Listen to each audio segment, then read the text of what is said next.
লাফাইতে শুরু করিয়া দিছে। এই গুড়ার লাফানি দেখিয়া এই সাহাবী বলেন আমি বড় ভয় পেয়ে গেলাম। কারণ হলো আমার ঘরের মধ্যে খাটের উপরে আমার বিবি বাচ্চা আছে, যদি গুড়াটা এভাবে লাফায় আর যদি খাটের উপরে উঠিয়া যায় আমার বিবি বাচ্চার বড় ক্ষতি হয়ে যেতে পারে। এই নিয়ত নিয়ে উনি উনার তেলাওয়াতটা বন্ধ করে দেয়। উনার তেলাওয়াত যখন বন্ধ করে দেয় এই গুড়াটা তার লাফানিটাও বন্ধ করে দেয়। আবার যখন তেলাওয়াত জারি করে দেয় আবার তার লাফানিটাও শুরু হয়ে যায়। আবার যখন তেলাওয়াত শুরু হয়ে যায় আবার দেখা যায় তার লাফানি শুরু হয়ে যায়। তেলাওয়াত বন্ধ করলে তার লাফানিটাও বন্ধ হয়ে যায়। এভাবে সাহাবীর সারাটা রাত চলে গেল। সারাটা রাত যাওয়ার পর ফজরের পরে নবীর সাথে মুলাকাত হয়ে গেল। নবী আমার বলেন ও সাহাবী বলো গত রাতের সম্পূর্ণ ঘটনা বলো।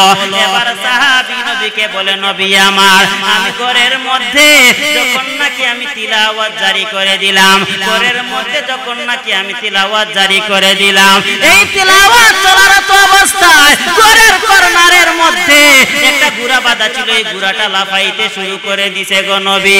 আমি যখন নাকি তেলাওয়াত বন্ধ করে দেই, তেলাওয়াত বন্ধ করার সাথে সাথে এই গুড়াটা তার লাফানিটাও বন্ধ করে দেয়। আবার তেলাওয়াত করলে আবার লাফানি শুরু করে দেয়। এর কারণটা কি নবী আমি বুঝতে পারলাম না। এবার আমার নবী বলেন ও সাহাবী জানো তুমি যখন নাকি তোমার ঘরের মধ্যে তেলাওয়াত শুরু করিয়া দিছো, তোমার ঘরের মধ্যে আল্লাহর অসংখ্য অগণিত রহমতের ফেরেশতা ঢুকা প্রবেশ করা শুরু করিয়া দিছে। তোমার ঘরের মধ্যে এত অসংখ্য অগণিত রহমতের ফেরেশতা প্রবেশ করেছে, রহমতের ফেরেশতাদেরকে জায়গা দেওয়ার জন্য গুড়াটা ডানে বামে লাফাইতে শুরু করে দিছে। জুড়ে বলেন সুবহানাল্লাহ। যতটুকু আলোচনা করা যায়, যতটুকু বলা যায় ততটুকু বলার চেষ্টা করব ইনশাআল্লাহ। আমি আপনাদের সামনে একখান আয়াত তিলাওয়াত করেছি। আমার তিলাওয়াতকৃত আয়াতের মধ্যে আল্লাহ সুবহানাহু ওয়া তাআলা বলেন যে আমি আল্লাহ কুরআন নাজিল করেছি। এই কুরআন মুমিনের পক্ষে দুটি কাজ করবে। আল্লাহ বলেন আমি কুরআন নাজিল করেছি মুমিনের পক্ষে, এক নাম্বার রোগের আরোগ্যতা, দুই নাম্বার রহমত স্বরূপ। সুবহানাল্লাহ সুবহানাল্লাহ বলেন। আল্লাহ বলেন যে কুরআন আমি আল্লাহ নাজিল করেছি, এক নাম্বার মুমিনের রোগের আরোগ্যতা হবে, দুই নাম্বার এই কুরআন মুমিনের জন্য রহমত স্বরূপ আমি আল্লাহ নাজিল করেছি। আল্লাহ নিজে বলেন ওয়া নুনাজ্জিলু মিনাল কুরআনি মা হুয়া শিফাআ মা হুয়া শিফাআ ওয়া রাহমাতুল লিল মুমিনিন। আল্লাহ রাব্বুল আলামিন আল্লাহ সুবহানাহু ওয়া তাআলা এই আয়াতে কারীমার মধ্যে বলেন আমি আল্লাহ কুরআন নাজিল করলাম। এই কুরআন এক নম্বরে মুমিনের জন্য রোগের আরোগ্যতা হবে, দুই নাম্বার এই কুরআন মুমিনের জন্য রহমত স্বরূপ। আমার ভাইয়েরা এই কুরআন আমাদের জন্য কেমন রোগের আরোগ্যতা। আমাদের যখন কোনো রকমের কোনো অসুস্থতা বোধ করি, আমাদের যখন মাথার ব্যথা শুরু হয়ে যায়, আমাদের যখন পেটের ব্যথা শুরু হয়ে যায়, দুনিয়া ডাক্তারের কাছে গিয়া যখন নাকি আমাদের রোগের আরোগ্যতা হয় না, ওষুধের মাধ্যমে আমাদের অসুস্থতাগুলো দূর হয় না, তখন দেখা যায় এই কুরআন থেকে যখন তিলাওয়াত করে দম দেওয়া হয়, মাথার ব্যথা থাকলে এই কুরআন থেকে যখন তিলাওয়াত করে দম দেওয়া হয় মাথার ব্যথা কমে যায়, পেটের ব্যথা থাকলে পেটের ব্যথাগুলো কমে যায়। এই কুরআন আমাদের জন্য কত বড় রোগের আরোগ্যতা জানো। আমার আল্লাহ বলেন শিফাউল লিমা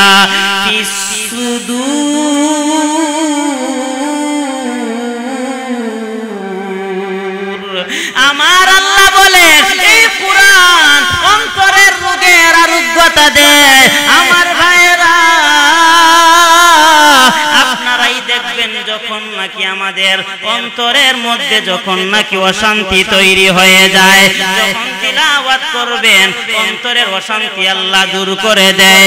আমার আল্লাহ রাব্বুল আলামিন তিলাওয়াতের মাধ্যমে অন্তরের মধ্যে প্রশান্তি তৈরি করে দেয়। এই তিলাওয়াত করার মাধ্যমে আমাদের অন্তরের রোগ দূর হয়ে যায়। কারো যদি অন্তর্গতভাবে অসুস্থ থাকে তাহলে তাকে তার বাহ্যিক সুরত দেখে যতই তাকে সুস্থ মনে হোক না কেন, তাকে কিন্তু পরিপূর্ণ সুস্থ বলা যায় না। কারণ হলো তার ভেতরটা অসুস্থ।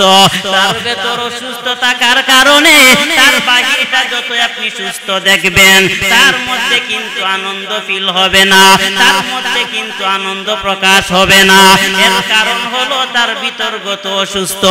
আর কোন মানুষের যদি ভিতরগতভাবে সুস্থ থাকে, ভিতরগতভাবে আনন্দিত হয়, এই লোকের বাহিরের কোন জিসিম যদি কত বিক্ষত থাকে তারপরেও তার মধ্যে আনন্দ ফিল হয়। কারণ হলো তার ভিতরটা সুস্থ।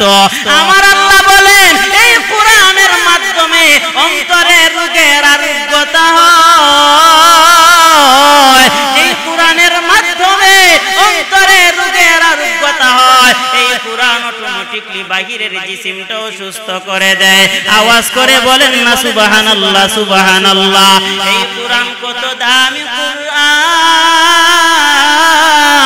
আমার আল্লাহ এক নম্বরে কোরআন বলেন রোগের আরোগ্যতা, দুই নম্বরে আমার আল্লাহ বলেন রহমত। এই কোরআন আমাদের জন্য কেমন রহমত!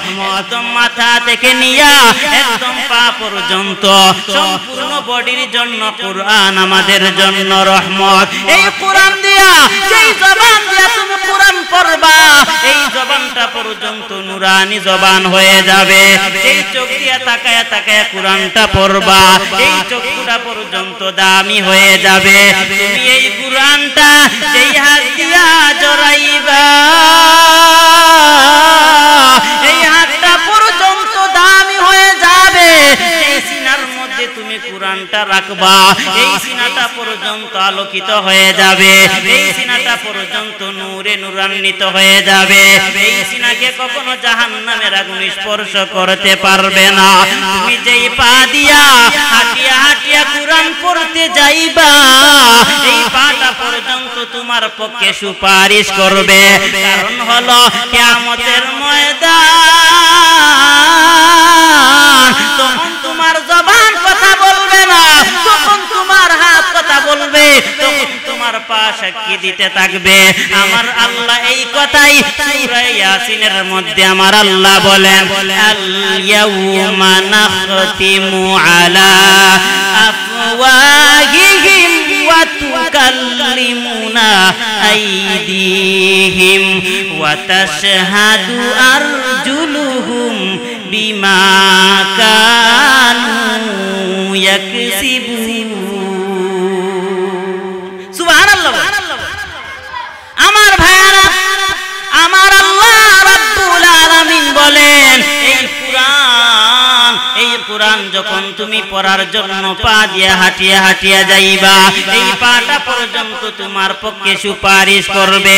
কারণ হলো কিয়ামতের ময়দানে আল ইয়াউমা নাখতিমু আলা আফওয়াহিহিম আমাদের জবানের মধ্যে আল্লাহ মোহর মেরে দিবেন। ওয়া তুকাল্লিমুনা আইদিহিম তখন আমাদের হাত তো অটোমেটিকলি কথা বলবে। ওয়া তাশহাদু আরজুলুহুম আমাদের পা তখন সাক্ষী দিতে থাকবে। ও আমার ভাইরা, আপনি যদি কোরআন পড়ার জন্য হাঁটিয়া হাঁটিয়া যাও এই পা তোমার পক্ষে সুপারিশ করবে। এই পাটা তোমার পক্ষে আল্লাহর কাছে সুপারিশ করবে। এই কোরআন আমাদের মাথা থেকে নিয়া পা পর্যন্ত সম্পূর্ণ বডির জন্য রহমত। এই কোরআন কত দামি কোরআন! এই কোরআনটা যখন একটা কাপড়ের সাথে সম্পর্ক হয়ে গেল এই কাপড়ের নামটা হয়ে গেল বস্তনি। এই কাপড়কে এখন দেখবেন যেখানে সেখানে ফেলে রাখে না, রাখে। ও আমার ভাইয়েরা, এই কাপড়কে দেখবেন যেখানে সেখানে ফেলে রাখে না, বুকের সাথে জড়াইয়া রাখে। কারণ হলো কোরআনের সাথে লাগার কারণে সম্মান বেড়ে গেছে। এই কোরআন যখন নাকি একটা খাটের সাথে সম্পর্ক হইল, তখন এই খাটের নামটা দিয়া দিল রাওয়াল। এই রাওয়ালটা দেখবেন যেখানে সেখানে ফেলে রাখে না, এই রাওয়ালটা পর্যন্ত দামি হয়ে গেছে। কারণ হলো কোরআনের সাথে লেগে গেছে। এই কোরআনের সাথে যা কিছুর সম্পর্ক হয়, প্রত্যেকটা জিনিসের দাম আল্লাহর কাছে বেড়ে যায়। এখন তুমি যদি তোমার জীবনটাকেও কোরআন অনুযায়ী সাজাইয়া নাও, তোমার জীবনটাও আমার আল্লাহর কাছে দামি হয়ে যাবে। বলেন সুবহানাল্লাহ। আমার ভাইরা, কোরআন অনুযায়ী জীবন পরিচালনা করো। তুমি তোমার ব্যক্তিগত জীবন বলেন, তুমি তোমার পারিবারিক জীবন বলেন, তোমার রাষ্ট্রীয় জীবন বলেন, প্রত্যেকটা সেক্টরে যদি এই কোরআনকে যদি তুমি গাইডলাইন বানায়া নাও, প্রত্যেকটা সেক্টরে রহমত বর্ষিত হবে। ঘরের মধ্যে তিলাওয়াত করবা, ঘরের মধ্যে রহমত বর্ষিত হবে। ঘরের মধ্যে বেশি বেশি তেলাওয়াত করবা, এই ঘরের মধ্যে আল্লাহর পক্ষ থেকে বরকত নাজিল হতে থাকবে। বুখারী শরীফের লম্বা একটা ঘটনা, সম্পূর্ণ বলার সময় নাই, একদম সারসংক্ষেপ বলে দেই। আল্লাহর নবীর একজন সাহাবী এশার নামাজ আদায় করার পরে উনি নিয়ত করলেন, আজকের সারাটা রাত আমি তেলাওয়াত করার মাধ্যমে কাটাইয়া দিব। কারণ হলো এই তেলাওয়াতের মাধ্যমে আমার আল্লাহর সাথে কথা বলা যায়। কারণ হলো কোরআন তো দুনিয়ার আর কারো কালাম না, কোরআন হলো আমার আল্লাহর কালাম। আল কুরআনু কালামুল্লাহ, কোরআন হলো আমার আল্লাহর কালাম। আল্লাহর কালাম তিলাওয়াত করবা, আল্লাহর সাথে কথা বলতে পারবা। আল্লাহর কালাম তিলাওয়াত করবা, আল্লাহর সাথে কথোপকথন করার মজা পাইবা। আমার আল্লাহর সাথে তিলাওয়াতের মাধ্যমে কথা বলা যায়। এজন্য সাহাবী নিয়ত করলেন, আজকের সারাটা রাত আমি তিলাওয়াতের মাধ্যমে কাটাইয়া দিব। যখন নাকি এমন নিয়ত করিয়া উনি উনার ঘরের মধ্যে তিলাওয়াত জারি করে দিলেন। উনার ঘরের মধ্যে তিলাওয়াত চলতেছে, তিলাওয়াত চলতেছে। সূরা ফাতিহা সমাপ্ত করলেন, সূরা বাকারা তিলাওয়াত করতে শুরু করে দিলেন। তিলাওয়াত চলতেছে, তিলাওয়াত চলতেছে। হঠাৎ করে তাকায়া দেখে উনার ঘরের কর্নারের মধ্যে একটা ঘোড়া বাঁধা ছিল। এই ঘোড়াটা পর্যন্ত লাফাইতে শুরু করে দিছে। জুড়ে বলেন না একবার সুবহানাল্লাহ, সুবহানাল্লাহ। ঘরের কর্নারের মধ্যে একটা ঘোড়া বাঁধা ছিল, এই ঘোড়াটা লাফাইতে শুরু করিয়া দিছে। এই ঘোড়ার লাফানি দেখিয়া এই সাহাবী বলেন, আমি বড় ভয় পেয়ে গেলাম। কারণ হলো আমার ঘরের মধ্যে খাটের উপরে আমার বিবি বাচ্চা আছে। যদি ঘোড়াটা এভাবে লাফায় আর যদি খাটের উপরে উঠিয়া যায়, আমার বিবি বাচ্চার বড় ক্ষতি হয়ে যেতে পারে। এই নিয়ত নিয়ে উনি উনার তেলাওয়াতটা বন্ধ করে দেয়। উনার তেলাওয়াত যখন বন্ধ করে দেয়, এই ঘোড়াটা তার লাফানিটাও বন্ধ করে দেয়। আবার যখন তেলাওয়াত জারি করে দেয়, আবার তার লাফানিটাও শুরু হয়ে যায়। আবার যখন তেলাওয়াত শুরু হয়ে যায়, আবার দেখা যায় তার লাফানি শুরু হয়ে যায়।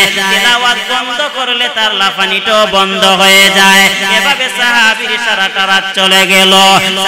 সারাটা রাত যাওয়ার পর ফজরের পরে নবীর সাথে মুলাকাত হয়ে গেল। নবী আমার বলেন, ও সাহাবী বলো গত রাতের সম্পূর্ণ ঘটনা বলো।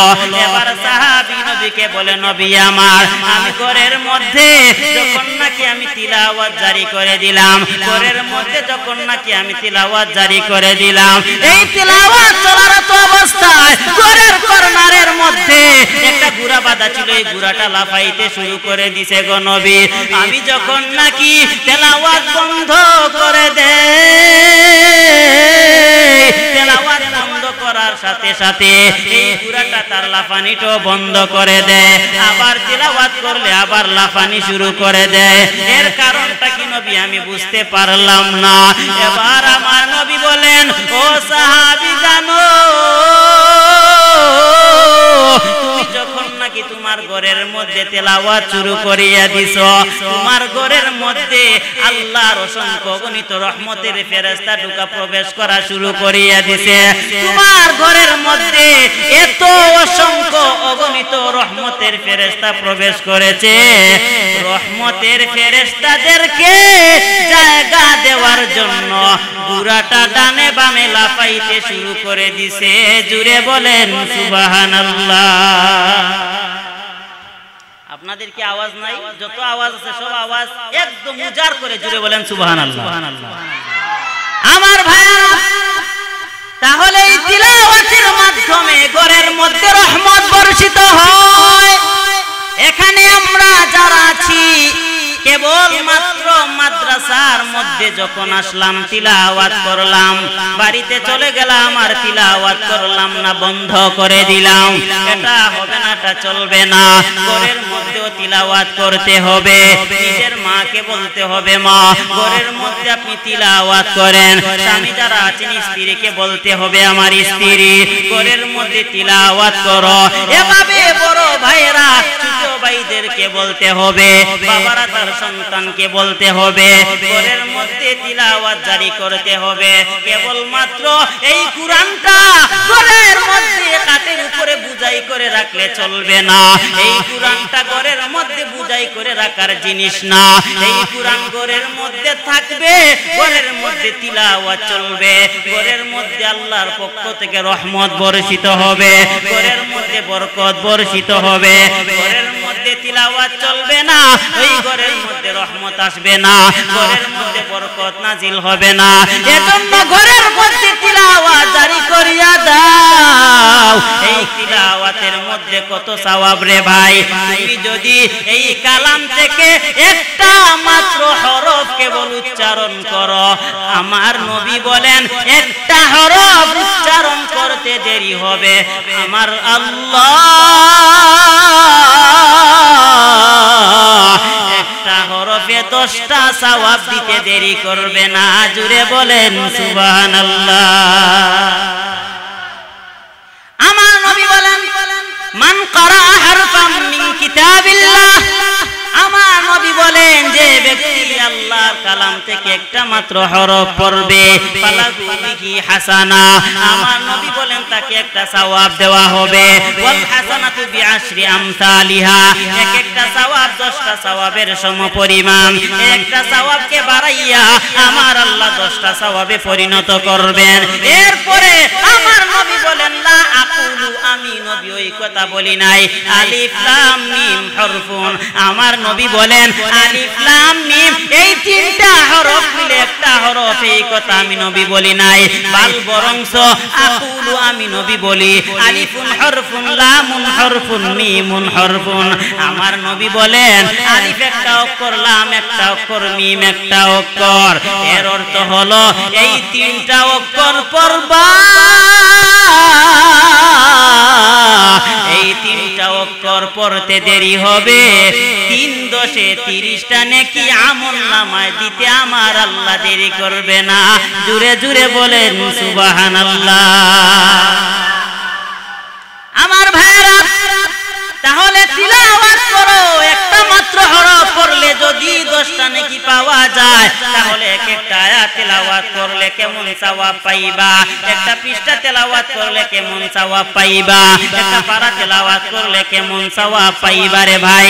এজন্য ঘরের মধ্যে তিলাওয়াত জারি করিয়া দাও। যদি তুমি তিলাওয়াত পারো না, তাহলে তিলাওয়াত শিখার জন্য চেষ্টা চালায়া দাও। আমার নবী বলেন যে ব্যক্তি কুরআন পড়তে পারে না কিন্তু শিখার জন্য চেষ্টা চালায়, কুরআন পড়তে পারে না কিন্তু শিখার জন্য চেষ্টা চালায়, আমার নবী বলেন সে চেষ্টা করার কারণে একজন স্বাভাবিক মানুষ তিলাওয়াত করে যেই সওয়াব পাইবে, আমার নবী বলেন তাকে ডাবল সওয়াবটা দেওয়া হবে। এর কারণ হলো সে তিলাওয়াত পারে না তারপরেও চেষ্টা করে। একটা হলো চেষ্টার সওয়াব আর একটা হলো তিলাওয়াত করার সওয়াব। স্বাভাবিক তিলাওয়াত করনে ওয়ালা যেই সওয়াব আল্লাহ দিবেন, চেষ্টা করনে ওয়ালাকে আল্লাহ ডাবল সওয়াব দিবেন। এটা নবীর পক্ষ থেকে স্পেশাল অফার। এজন্য আমার ভাইরা, যারা কুরআন তেলাওয়াত করতে পারো না, এই তেলাওয়াত শিখার জন্য চেষ্টা করো।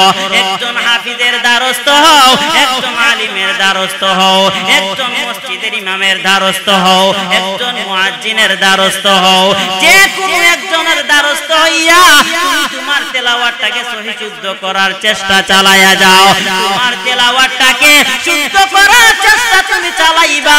তোমার তেলাওয়াত যদি শুদ্ধ হয়ে যায় তাহলে তো তুমি নূরুন আলা নূর হয়ে গেলা। তোমার তেলাওয়াতটা শুদ্ধ করার জন্য তুমি যদি চেষ্টা চালায়া যাও একদিন তোমার শিক্ষা হয়ে যাবে।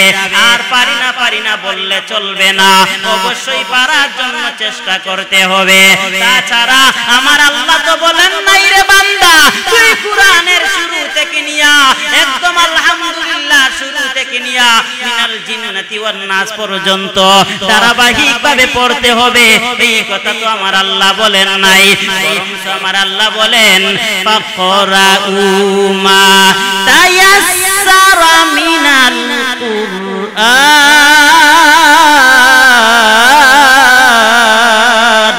আমার আল্লাহ বলেন তোমার কাছে কুরআনের যেখান থেকেই সহজ মনে হয় সেখান থেকেই তুমি তিলাওয়াত করো। ওরে বান্দা তুমি সূরা ফালাক পারো, তুমি সূরা ইখলাস পারো, তুমি সূরা নাস পারো, তুমি সূরা কাউসার পারো, যে সূরাটাই তোমার মুখস্থ আছে একদিকে কাজকর্ম করো, অপরদিকে তিলাওয়াত করো। একদিকে তুমি তোমার কাজকর্ম চালায়া যাও, অপরদিকে তুমি জবানের মধ্যে তিলাওয়াত করো। সূরা ইখলাস পড়তে সময় লাগবে 5 থেকে 6 সেকেন্ড। যদি তোমার জবানটা নাড়ায়া সূরা ইখলাসের আমল তুমি চালায়া যাও একদিকে তোমার কাজও হয়ে যাবে, অপরদিকে আখিরাতের অ্যাকাউন্টে সওয়াব জমা হয়ে যাবে। জুড়ে বলেন সুবহানাল্লাহ। আল্লাহ সুবহানাহু ওয়া তাআলা আমাদের